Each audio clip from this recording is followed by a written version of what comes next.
Good afternoon. Your Excellency, the Chair has thanked you, but I think as a CEO I also have to thank you again, because by accepting to host us here, there are three things that comes out of you. One, it shows you openly that you are the patron in the fight against corruption. Second, you believe in the institution of the EACC. And third, you believe in the capacity and ability of the EACC staff. The EACC is currently implementing its strategic plan for 2023-2025, focusing on asset tracing as a main pillar of deterrence against corruption. Asset tracing and recovery of corruptly acquired assets, Your Excellency, and unexplained wealth extinguishes directly the benefit obtained through corrupt activities. This strategy helps to create necessary deterrence as envisioned in the United Nations Convention Against Corruption, which Kenya is the first country to have signed that convention almost 20 years ago. Your Excellency, today we are here, we are gathered to witness the handing over of about 35 titles, measuring approximately 18.71 acres with a total value of about 5 billion shillings. Your Excellency, for your information, there are other titles that are in the process, and maybe soon we'll be back here, through your blessing, to have another occasion like this. In this one, Your Excellency, item number 1 is property in Kisumu municipality, measuring about 2 acres, which is about 1.8 acres, belonging to the judiciary. You can imagine grabbers went to the judiciary to steal their land. They were very daring, but we managed to recover this piece of land, which is worth 1.4 billion shillings. This is part of the property that is housing the Kisumu Law Court. Second one, Your Excellency, are 3 properties in Eldoret town, measuring 3.25 acres, with approximate value of 1.2 billion, which are in favor of the Cabinet Secretary, National Treasury, as a trustee of the National Police Service. Same grabbers were daring enough to go and grab land belonging to the police. But we managed to recover this, and these are 3 pieces of land worth 1.2 billion. Your Excellency, there is also 1 property in Kilimani area, measuring almost half an acre, which is worth 700 million. This plot, as Nairobians we know it, if you know Upper Hill Medical Center, there's an empty plot there which used to be part of Kenya School of Law. It was grabbed and we have recovered it. It's a very prime plot, worth 700 million. Then we have a property in Eldoret municipality measuring 1 acre, which has an approximate value of 700 million, which it belongs to Uasin Gishu Referral Hospital under the county government of Uasin Gishu. Then we have 13 amalgamated plots within Kisii municipality. We have 13 properties measuring a total of 8.06 acres, valued at 300 million, which belongs to the State Department of Housing and Urban Development. The 4 properties in Bungoma, 2 properties are in Kakamega, 3 properties are in Kisii. Then we have 1 property in Kabarnet, 1 property in Nakuru municipality, and 2 properties in Kitale. 15 parcels of lands belonging to the county government of Kisii, measuring, about 3.41 acres, and the approximate value is 135 million. I will stop here a little bit, Your Excellency. People have viewed EACC as anti-governance, that we are just after hunting governance. We are not hunting governors, we work with governors. This recovery was done because the governor then of Kisii walked into our office and officially complained that some pieces of land have been grabbed and we assisted. So we are telling governors to go and tell your colleagues, if you have land that you think has been grabbed and you want to come to EACC, we'll make sure there's no media coverage, because the media sometimes when they see a governor at EACC, they conclude there's something bad. Sometimes you may be having something good for the country. Then we have 1 property in Nakuru municipality, belonging to the county government of Nakuru, measuring about half an acre, which is worth about 100 million. Your Excellency, in addition to the recovered immovable properties, the Commission also recovered cash assets totaling 511,365,927 belonging to various organizations. EACC recovered 361,395,356 and remitted to the National Treasury Consolidated Account Fund The money was recovered from individuals who had irregularly acquired public properties. And the second one is that 79,292 shillings for the Kenya Ports Authority Retirement Benefits Scheme. The money was recovered from a law firm. We didn't want to mention the law firm because we know legal fraternity sometimes can be very sensitive. We don't want to damage somebody's image or whatever. Then we have recovered 70,677,700 shillings for Kenya Medical Research Institute, that is KEMRI Retirement Benefit Scheme. This money was recovered from an individual after a civil process. Your Excellency, as we conclude, I wish to humbly mention to the Commission that the Commission has put in place effective measures for prudent utilization of resources allocated to its operation. However, more can be done. The Commission is faced with quite a number of challenges, among them inadequate resources, and the Chairman has talked about it. Your Excellency, we have an established, approved workforce of 1,508 staff. In the last 6 years, we have just been staggering at half of that level.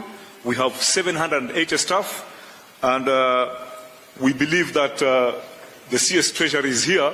We know the country is facing a lot of financial challenges, but at least give us a little bit like medicine each financial year, so that at least we recruit 50, 100 people, 50, 100, and then we'll be able to meet our target. On top of that, we also have a challenge that this Commission loses very good staff. Very good staff. They leave the Commission because since 2004, Your Excellency, it may not be the right thing to talk about. I know we are having a lot of financial problems, but the Commission since 2004, the SRC has refused to review the salary of the EACC because they say already compared to the public service, the EACC, we are overpaid. But it is having a very negative effect. As I'm talking to you, as I'm here representing, last week, a very good investigator was poached by the central bank. So this is what is happening, and I think SRC needs to be told that they should be a little bit lenient to EACC. With your kind permission, Your Excellency, I request you to hand over the title deeds and checks of the recovered assets.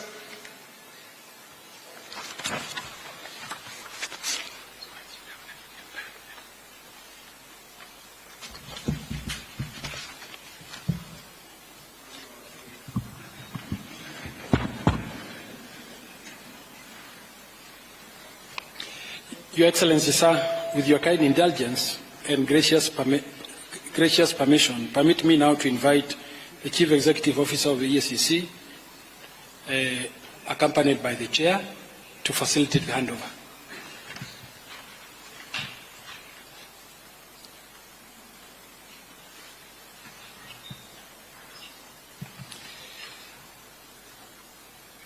Sir, permit me now to invite Your Excellency to take your place at the arena for the handover of the recovered assets back to state through various public institutions. Sir, the first beneficiary is the National Treasury. I now invite the Honorable CPA John Mbandi, EGH, Cabinet Secretary for the National Treasury and Economic Planning.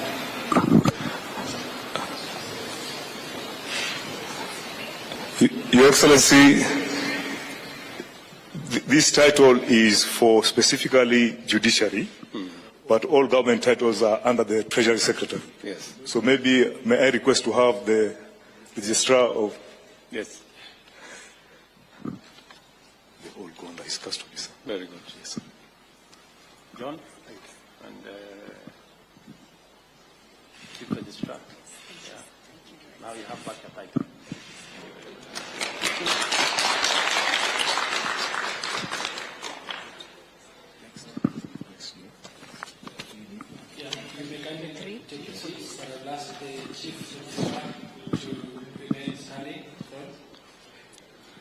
Your Excellency. Your Excellency, sir, the next beneficiary is the State Law Office. Permit me now, sir, to invite Condor Casco, EDS. Your Excellency, this is the plot at Kilimani, next to Upper Hill Medical Center. Okay. AG. You have some land there now. Thank you very much.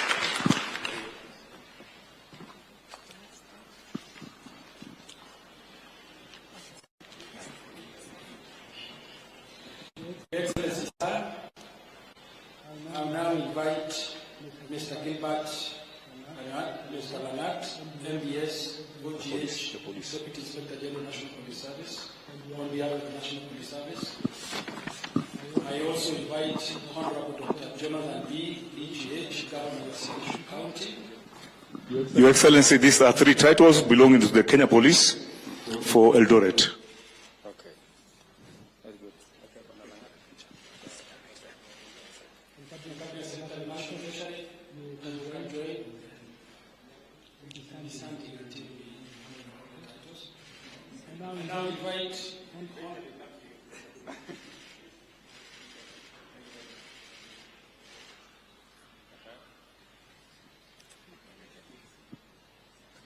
And now invite Honorable Susan Kihika, EGH, Governor of Nakuru County.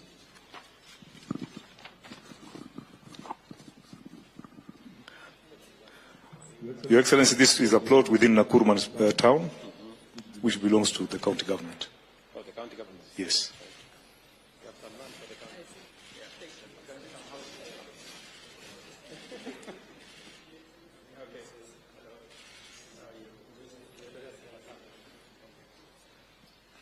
I now invite Charles Inga, CBS,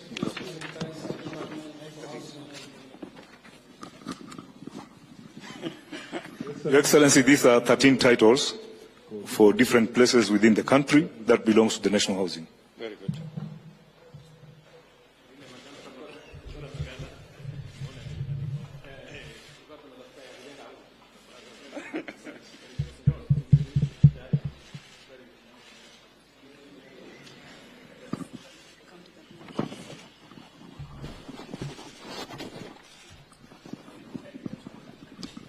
I now invite Mr. Samson P. Wabusi, OGW, Principal Secretary of the National Treasury. Easy. I can see.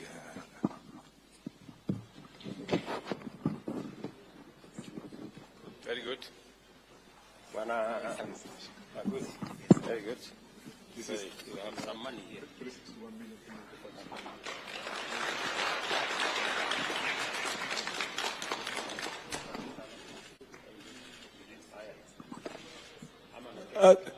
Just a minute. The said amount, Your Excellency, is 361,395,356.55 cents. Thank you, sir. I now invite Mr. Geoffrey Kabate, Chairman, Board of Trustees, Kenya Ports Authority Retirement Benefit Scheme.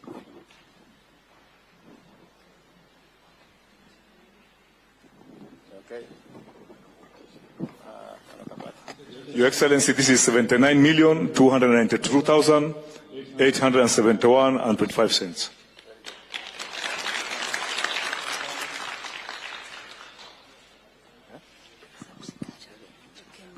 I now invite Mr. David Bett, Chairman, Kenya Medical Research Institute, Cambridge Retirement Benefit Scheme.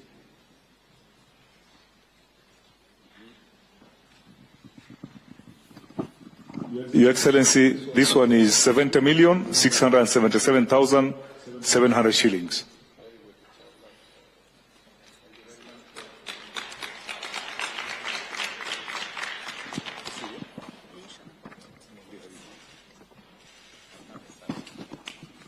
Your Excellency, we have 15 titles for Kisii County.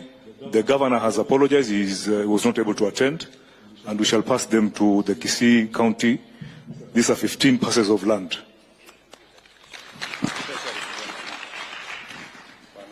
This is the county.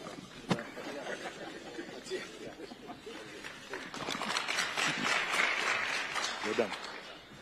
Your Excellency, we are done.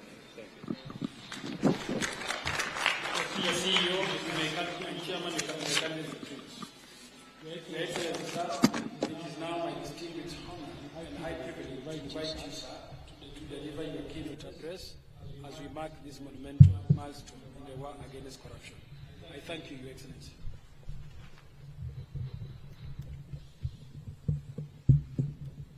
Thank you very much.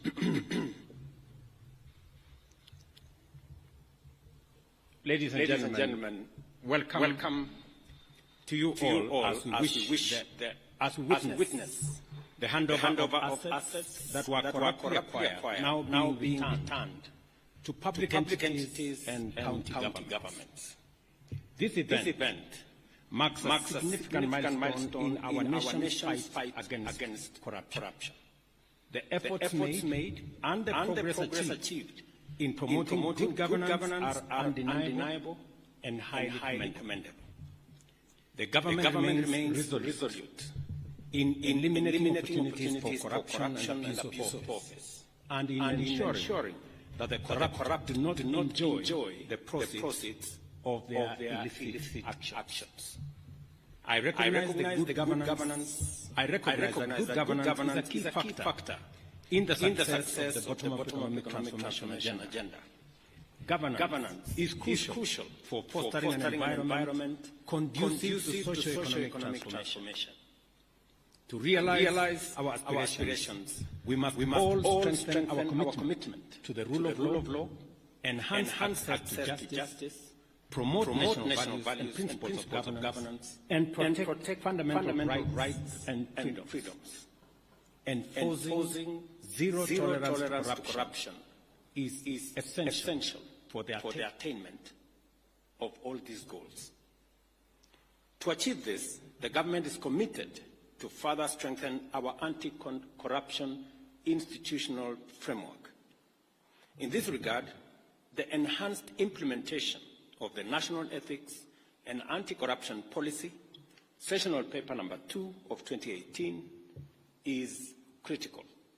Our aim is to significantly reduce the severity of corruption and the prevalence of unethical practices by providing a comprehensive framework to promote integrity and combat corruption in a sustainable manner. And that is why I believe in building the institutional capacity of EACC to forestall corruption before it happens and to deal with the challenges of corruption in a manner that is a whole of institution approach. I acknowledge the notable milestones achieved by the EACC in the fight against corruption, particularly through the recovery of corruptly acquired assets and unexplained wealth. Such successes play a vital role in deterring corruption by demonstrating that in the end, corruption is not worth the trouble, as the corrupt ultimately lose everything they have taken from the people. I therefore commend the EACC for recovering assets valued at approximately 28 billion over the last 5 years, including both cash, movable and immovable assets. The EACC has also effectively intervened to prevent the loss of public funds amounting to an estimated 41 billion by deploying various strategies to disrupt corrupt networks. Additionally, I am encouraged that the EACC is pursuing the forfeiture of unexplained wealth valued at Kenya shillings 59 billion through ongoing court proceedings against individuals whose assets and interests significantly exceed their non-legitimate sources of income. And I want to encourage EACC to expedite and also ask the judiciary to expedite these processes so that public resources and public assets can be recovered. As we witness the handover of public assets recovered by the EACC on behalf of various public institutions, I urge the beneficiaries to establish robust mechanisms to protect these assets and prevent further illegal acquisition. The recovered land is located in various parts of the country, including Nairobi, Kisii, Nakuru, Bungoma, Kakamega, Uasin Gishu, and Kisii counties. I would like to take this opportunity to express my profound gratitude for the ongoing development of affordable housing in Nairobi city's industrial area of Enterprise Road. This development is taking place on land recovered by the EACC, and the beneficiaries will be many Kenyans who deserve economic inclusion. This land, measuring 21 hectares, had been unlawfully taken from the Meteorological Department by private individuals. The recovery of such assets reaffirms Kenya's commitment to upholding the Constitution and fulfilling its obligation as a member of the international community under the United Nations Convention Against Corruption. Ladies and gentlemen, corruption is a serious threat to our nation. It undermines service delivery, weakens public policy, compromises the public interest, and erodes our institutions, depriving the government of capacity to secure the country and deliver development. Corruption endangers all of us, both individually and collectively. As I have previously committed, we are working on a series of amendments to present to Parliament aimed at promoting accountable leadership and integrity in governance. Among these is the proposal to the Evidence Act and the Criminal Procedure Code, along with other relevant legislative updates to statutes concerning corruption. These amendments will expedite the investigation and prosecution of corruption and economic crimes, ensuring that such cases are concluded within 6 months. I made this commitment, and the Attorney General is seized with the necessary work that will go into us engaging Parliament on the amendments to achieve this aim. Additionally, we will propose amendments to the Witness Protection Act to revamp the statutory and institutional framework for protecting and incentivizing whistleblowers. These changes will enhance witness protection and make it easier and safer for citizens to report corruption and other criminal activities. We will also be proposing amendments to the Public Finance Management Act and the Public Procurement and Disposal Act. The goal here is to overhaul the institutional and operational framework of public procurement, which is the biggest challenge that we have. In fact, it's correct to say this is where the devil actually lives, which has been identified as a key area of corruption, conflict of interest, and abuse of office in the public sector. These amendments aim to deploy digital infrastructure to create an open, transparent public procurement platform, allowing real-time, end-to-end public visibility of the entire process, from advertisement to contract award. Number 4, I have engaged with parliamentary leadership and urged Parliament to swiftly pass the Conflict of Interest Bill. I am told there is a mediation process that is going on in Parliament, but I have told them with clarity that I will veto any bill that does not establish amendments have been introduced to water down what the original bill envisaged.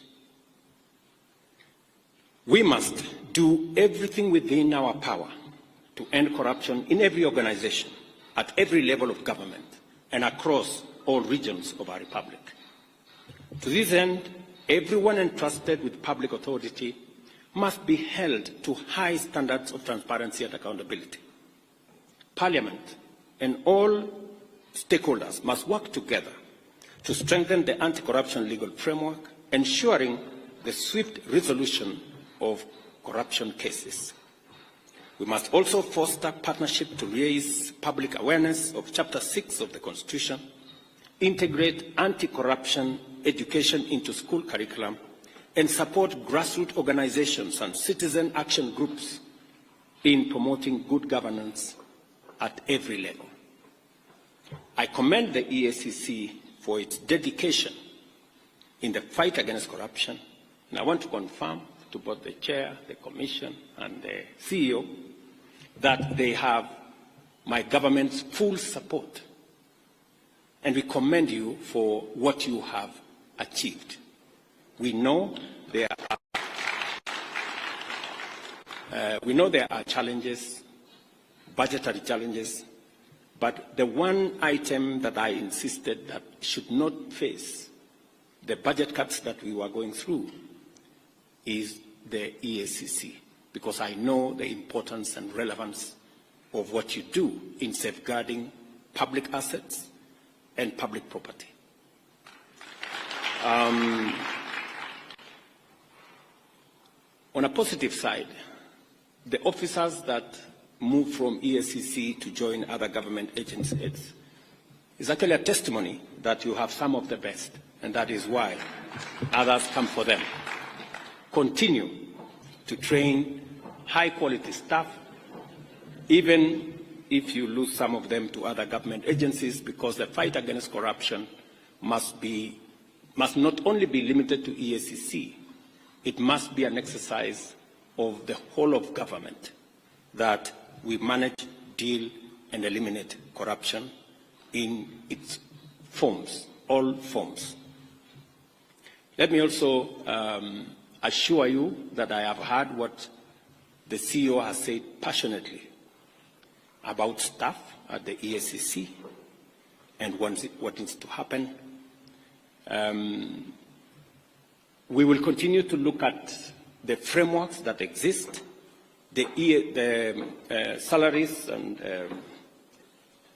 commission is seized with all these matters, and we must continue to respect the salaries commission, because they help us manage the resources that we have within the exigencies of all the requirements that come from all departments.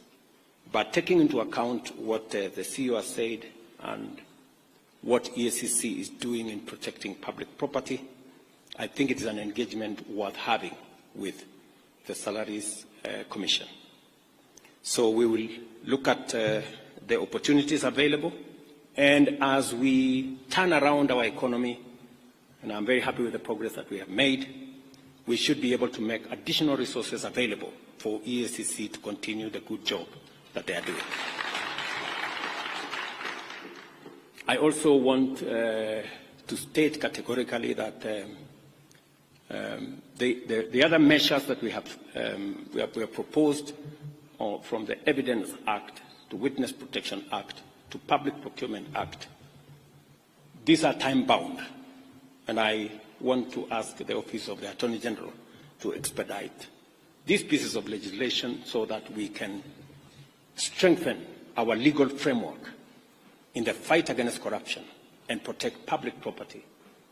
I am a great believer in building these institutions and allowing the institutions to execute their mandate. The chairman here will tell you who was my pastor before he retired, that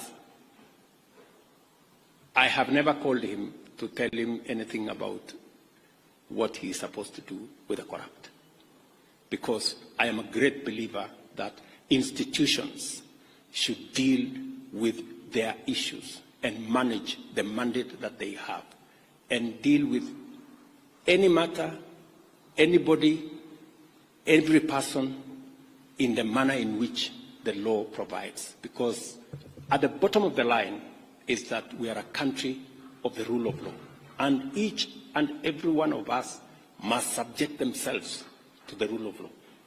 Otherwise, if we have different rules for different people, we will end up with the animal farm. And I don't think that is where we want to take our country.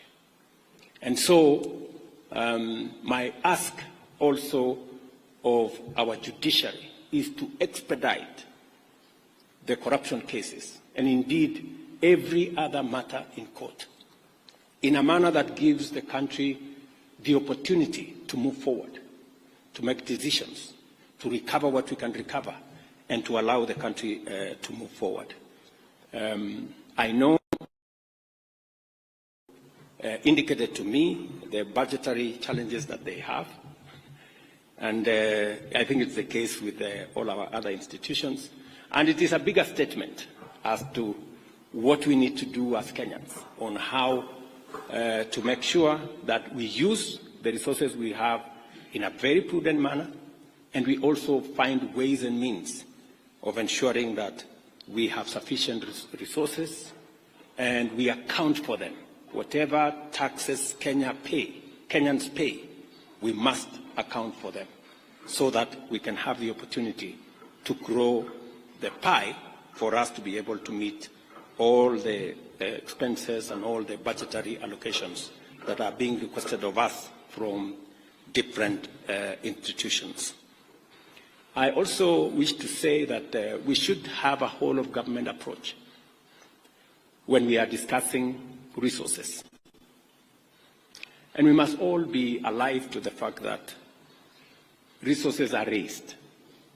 And so we must all contribute to making sure that we have the requisite resources to be able to meet all the needs and the requirements of all the institutions that support our governance structure and provide the resources for the development of our country.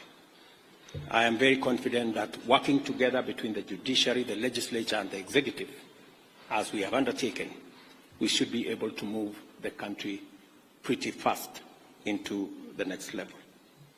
So again, I commend EACC, and I want to assure them that we will continue to undertake necessary reforms to strengthen oversight institutions and improve service delivery to all the people of Kenya. And I'm asking all arms of government to work together in concert to make sure that we not only raise the resources that are necessary for us to run the affairs of our nation, but resources raised must also be protected by all of us, making sure that we account for every tax that is paid for by the people of Kenya, and those who corruptly acquire them are made to pay, and assets and properties and resources recovered in the manner in which EACC have done. So thank you very much. My very best wishes. And again to EACC, congratulations.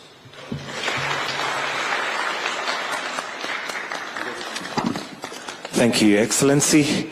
There is a handover of a plaque, and at this point I'll invite the CEO and the Chair to hand over the plaque to His Excellency the President. As mentioned by the CEO, as the patron and a champion in fighting corruption, it is a plaque that is indicative of the support you have given as the President of this great nation. Wonderful. May we take our seats, please? Let's kindly take our seats. Your Excellency, with your permission, would like to seek your indulgence for 2 photo opportunities so that we may immortalize this function. And I'll kindly request that the Chair and the CEO please join His Excellency for this photo. And I'll also invite the Commission to come and join in the first photo. The Commission, kindly. Or the Commissioners.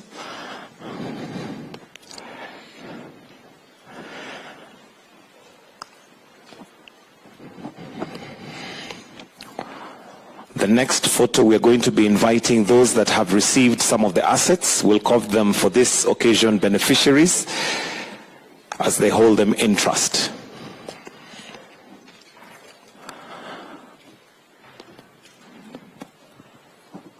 May I now invite, while you still remain there, may I invite all those who've received some of the assets, all those who've received assets kindly, if you may now join His Excellency.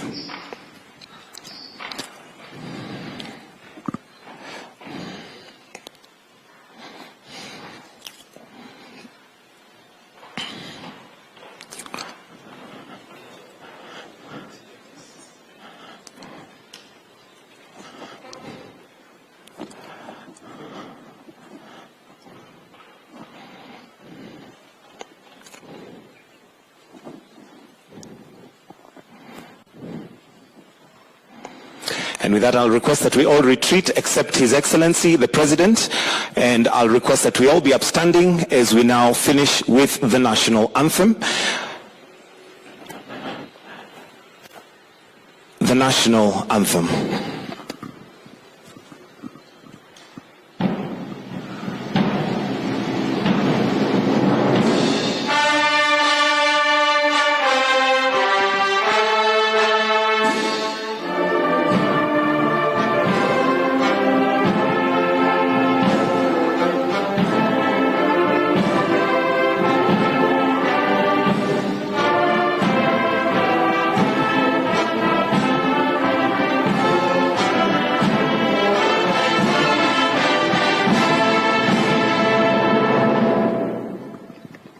Thank you, Excellency. That brings us to the end of this ceremony. Thank you.